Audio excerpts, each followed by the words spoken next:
Good morning.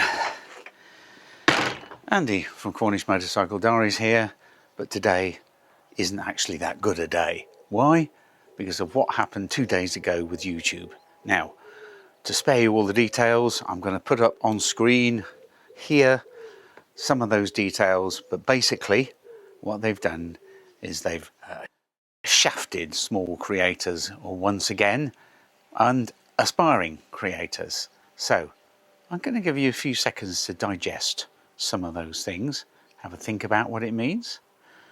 But it affects really two groups of people more than any others.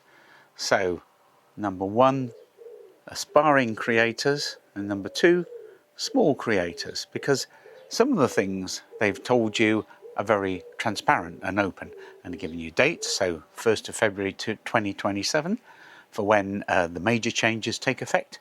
Other smaller changes also take effect. But the thing is, YouTube isn't a democracy. It doesn't allow you to vote on changes. It doesn't allow you to have to be consulted. So you just have to sign up. And I've already done that. Just is what it is. Let's go in the shed and talk a bit more, as it's still relatively cool in there. Hottest day of the year in Cornwall so far. And I'll try and give you an idea of how it affects me, but also potentially you. If you're an aspiring creator, well, it might be bad news. And there is a strong chance I might have to mothball this channel altogether. This channel is in dire straits now because it is now a loss-making enterprise, and I suspect it's the same for many smaller creators. But the thing is it actually worth it when you find that you're making a loss doing so? When I started this channel going way back, I had no idea about monetization, and then many years ago I did get monetized and was making fairly decent money off videos, some of which got as many as nearly 200,000 views now. But then YouTube decided to change things and I was demonetized. Fast forward quite a few years and I'm monetized again, so over 1,000 subscribers, got the requisite number of watch hours and plodding along, accumulating subscribers, views, things going not too bad, hard work, but quite rewarding when you see people clicking onto your videos, putting comments, getting feedback. Recently things have changed. Now that's for me. For new creators, things are even steeper. So you've got to be able to get these watch hours, you've got to be able to get the subscribers. So essentially you've got to work twice as hard. Not impossible, and people do it all the time. But if you're in a niche market like me, I'm talking about certain kinds of motorcycles, which only a small percentage of the people who ride motorcycles will be interested in. So that cuts down your potential audience. And it's what YouTube is doing with that audience. That's the thing that's bothering me and has upset me really, because it's what they don't tell you as ever that really is the important stuff. Going back to the headline stuff, talking about the hurdles for new creators, that at least is visible and black and white and can't be debated. It does make it hard work. Now, what are YouTube trying to do here? I think is they're trying not only to raise the bar in terms of numbers and make more money themselves, but actually they are also seeking to level up the quality of videos produced by creators. Now, that would mean more expenditure. Let me talk about expenditure, by the way. So this particular setup I'm talking to you on, about £2,000 for camera, lens and microphone. And I would like to be able to afford a drone to do some aerial shots, some nice pictures, but I can't afford it. And I'm sure that's the same with a lot of creators, particularly new ones, is putting in a lot of money to develop a channel could be the right thing to do if you're going into it purely for business. So you look at it in a business case, think about it, think about your income, your expenditure, working from home to start with, then eventually you might have to sort of hire a studio. We're all potentially small creators that could have a business model, but I think YouTube has just made it harder, particularly for the new people. Now, let's get plug out the Eliminator, and I'll talk a bit more about my own situation and maybe a couple of the things you might be able to do to help me and other small creators, which will be hopefully less cost to you, because I'm not expecting you to subsidize me riding my motorcycle or buying nice accessories for it. But what I am hoping for is that my channel will be self-supporting, so I don't have to spend money paying you, if you like, to watch it, which isn't quite right, is it? Okay, let's get plug out. You know, what is the real issue in my view? Well, actually, the real issue is the thing that they don't show you, which is what happens with the YouTube so-called algorithm. Now, the thing is, algorithms are things that, you know, I remember from being a kid, you know, doing maths and things. It was simple, like if, or, and that is a kind of endearingly simplistic way of thinking about it. But in reality, what the YouTube algorithm is it's a whole bunch of supercomputers that take your video in, analyze it, and then decide who are the best people to see it. So you don't make that decision.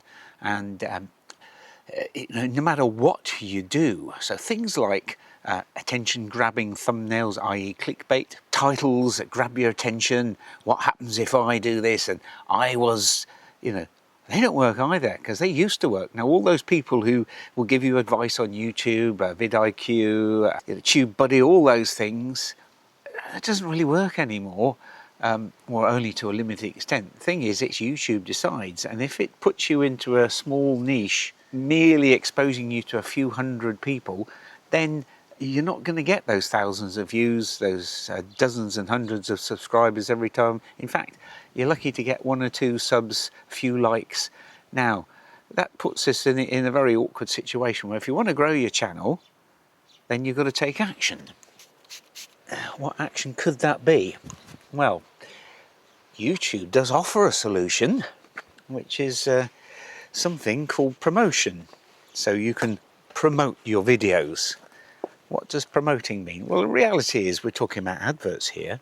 We're talking about spending money, your own money, so that somebody else might possibly take out an advert on your video or whatever. Now, of course, adverts are decided by YouTube. You can decide not to monetize or advertise your stuff, but then you don't get anything. So that is really quite tricky. So YouTube promotion is something, and I'll try and put an example here if I can, of what it might typically cost. And they're recommending you spend quite a fair sum per video, and they can predict with almost scientific accuracy how many people will watch your videos as a consequence, how many will like, how many will subscribe. That therefore means that they're in complete control of the process, not you. Well, there is a limited amount of control, and that can be exerted by the people who watch. So if you're watching this video now, first thing you can do is hit the like button. That puts a positive tick. If you're on a mobile device, hit the hype button. That also helps.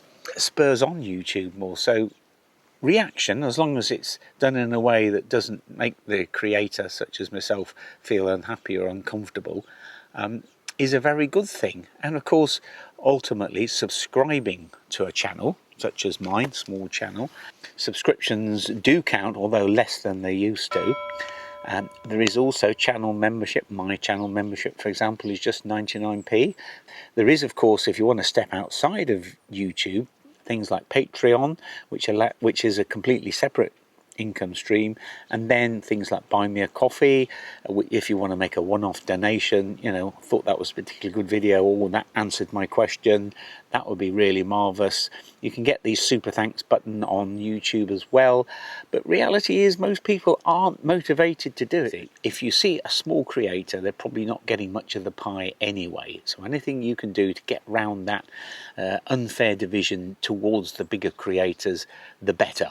You see bigger channels and they'll have a list of sponsors or associates, and to me that does compromise their independence. So when I'm looking for something, let's say I'm wanting to buy a motorcycle, which I did when I was buying this earlier this year, I looked at all the channels, the smaller ones especially, because that gives you an unvarnished opinion without having to pander to possible sponsors or other people who might have a little influence over what you say. So small channel output may well be less polished, less fluent, but it also is often more honest, straight to the truth, none of your BS that you get with some bigger channels. I mean, you can get to be a big channel if you've got lots of money and you really want to invest and you want to make a lot of money, but you've got to put money into it. And people like me can't and don't really want to. I don't want to make this a channel where I earn my living from it. I just want to subsidize what I do so I can keep on doing it and provide you with some useful and interesting, content. By doing those things, liking, comment, subscribing, all the obvious things. The channel membership is really great because that's a core of dedicated people. Patreon, and if you're just feeling generous, the Buy Me a Coffee link is excellent as well, and that serves to reinforce our sense of well-being as small creators, that we're not just being sort of ignored. And reactions, getting that dialogue going is important, because you can tell me when I'm doing things wrong and things I should do that you really want to watch, and then we're all together in it. But I think at the moment we're into this very passive, things roll by, and YouTube is, I think, almost as addictive as Facebook. They're constantly trying to feed you shorts. Shorts are a real no-go as far as I'm concerned. From the amount of shorts you have to show to get monetized is just it's in the millions. So you've got to have so many viewers. That's not realistic for people like me, and also they're not as fulfilling. Now, what I can do in return this autumn, I'm going to cut out the mid-roll adverts. I'm almost certainly going to cancel my Epidemic Sound subscription. I just can't really afford to keep it going unless I get some kind of uplift. And I'm still going to keep delivering videos, but there will be no timetable, and it will be things that suit me, and I'll carry on for as long as I feel is okay. But there is a strong chance, if things don't improve, I'll have to stop, and so will many others. So if you want to stop that situation, take some action. Thank you so much for watching this video. I know it's not been good news and I've probably been rambling on about it, but I think it's important that we understand the way the lie of the land is, and it's heavily stacked in favour of YouTube and not the smaller guy or girl who's trying to put out stuff honestly and decently. So where you can, favour the small channels, hit the like, comment, subscribe, channel membership if you can. Your support is most gratefully received, and that's the best bit of it. The comments, the feedback, the sharing a sense of identity.